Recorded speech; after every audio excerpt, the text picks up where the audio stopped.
Cowboys get a first down. This game's over. How about a touchdown? Instead, it's off the right hand of Cooper and a flag with the coverage by Lattimore.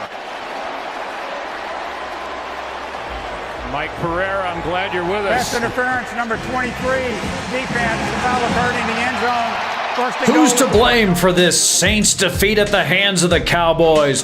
Who's responsible for this blatant lack of respect for the clear and obvious bias towards offense and fantasy points?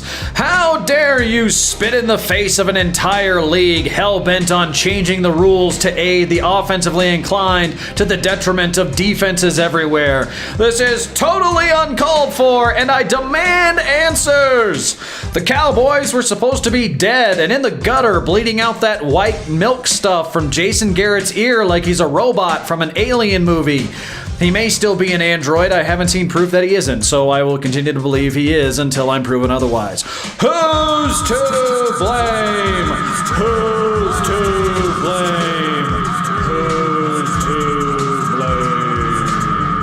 We're 8 years into Jason Garrett's tenure as head coach of the Cowboys, and I still can't tell if he's a good coach or not.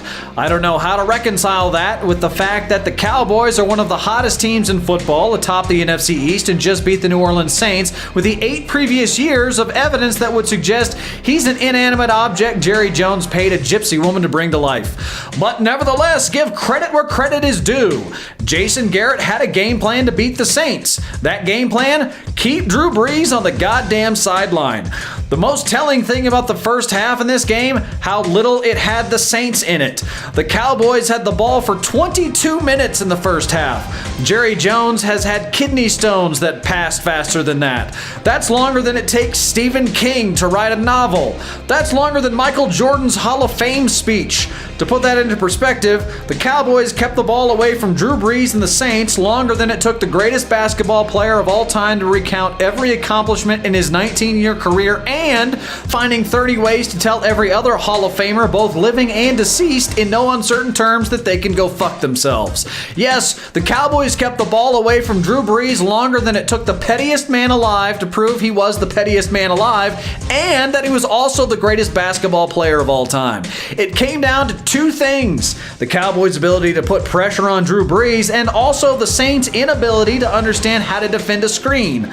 Zeke Elliott is very fast, but this is just piss-poor defense. Let's be honest here. Other than Amari Cooper getting stripped by someone's knee, it was about as good a blueprint for beating a high-octane offense as you can get. How do you beat the Saints? Frustrate the pompous offensive coach and beat Drew Brees at football by not letting him play football. And that's who's to blame. Who's to blame? Who's to blame? Cowboys are at the top of the NFC East.